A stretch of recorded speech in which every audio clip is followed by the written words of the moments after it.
Assalomu alaykum rahmatulloh. Mana bugungi kitoblarimiz ham yetib keldi.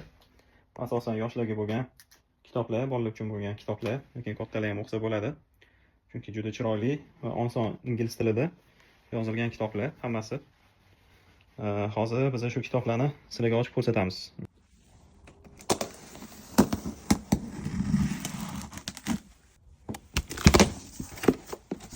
Bular puzzlelar bolalar uchun.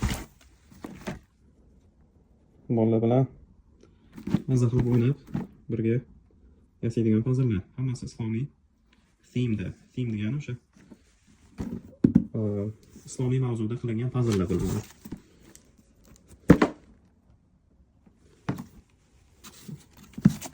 Bunaqadagina boshqa chalarlar bor.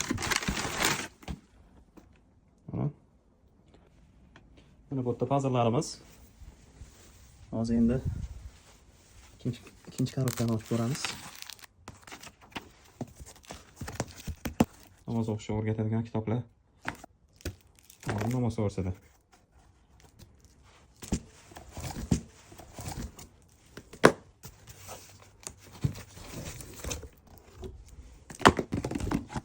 Uchinchi korobkamiz Hadicha onam saqlarida.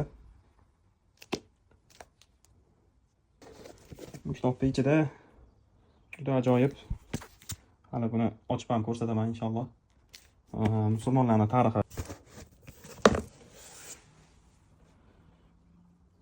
payg'ambarimiz suralarida qisqagina bo'lgan kitoblar.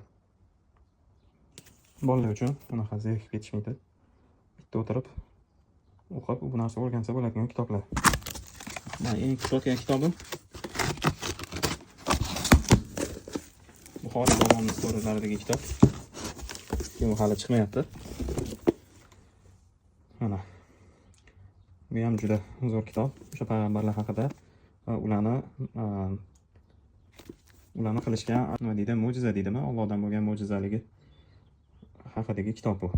Bu sahobalar to'g'risida ekan. Bu payg'ambarlar emas, sahobalar to'g'risida.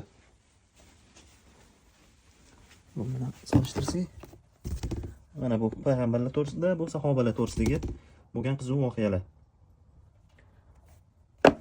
Bizda bunaqa medallarimiz bor. Qur'on musobaqalarida ishlatsa bo'ladi.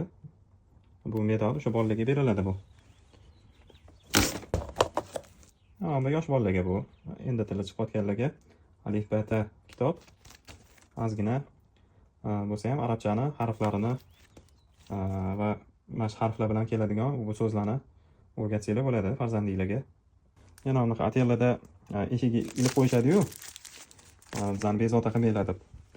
Bu bolalar uchun, masalan, dars o'qiyman degan mana birinchisi, ikkinchisi namoz o'qiyman. Keyin tepasida tushani to'panoq qilmaydiganday qilib Qur'on o'qiyman yoki uxlayman degan belgilar. Bolalar onlayn darslardami bo'lsa, mashina o'ziga to'g'ri keladigan, o'sha vaqtdagi to'g'ri keladiganini ilib qo'ysa eshigiga, bilib bilmasdan kira olmaysizlar. Masalan, onlayn darsga ketayotgan bo'lsa, orqada kameraga tushib qolishingiz mumkin. O'shani oldini oladigan narsa bu inshaalloh. Biz kutayotgan kitobga keldik mana. Buxoriy rahimahullohning kitoblari o'sha yoshliklaridan inshaalloh katta bo'lgunlaricha qisqa tarzda bolalar zerikib ketmasligi uchun chiqarilgan kitob bu. Mana shu kitobni juda ko'rishni orzu qilib kutayotgandim. Yaqinda chiqdi bu kitob. Oldin bo'lmagan. Mana. Bu mana sahobalarning kartalari. Qanaqa karta bu? Masalan, bitta sahoba yozilgan bo'ladi va bu kartaning orqasida o'sha sahoba to'g'risida ma'lumotlar bo'ladi.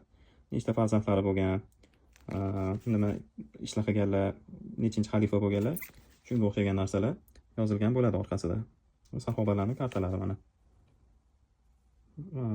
Bolalaringizga sahobalar haqida o'rgatmoqchi bo'lsanglar, tez va oson o'rganib olishadi. Eng asosiy kerak bo'lgan ma'lumotlarni. Va bu yana bitta qiziq bo'lgan kartalardan. Bular faqat sultonlar to'g'risida.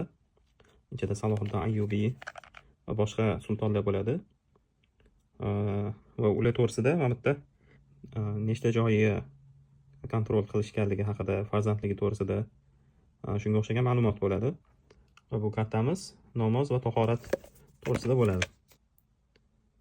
Namoz qanaqa qilib o'qib, qanaqa qilib tahorat qilishni o'rgatadigan bolalar uchun qiziq bo'lgan kartalar. Mana bunaqa kitoblarimiz ham ketdi. Bu ham payg'ambarlarning miracle to'g'risidagi bo'lgan kitob.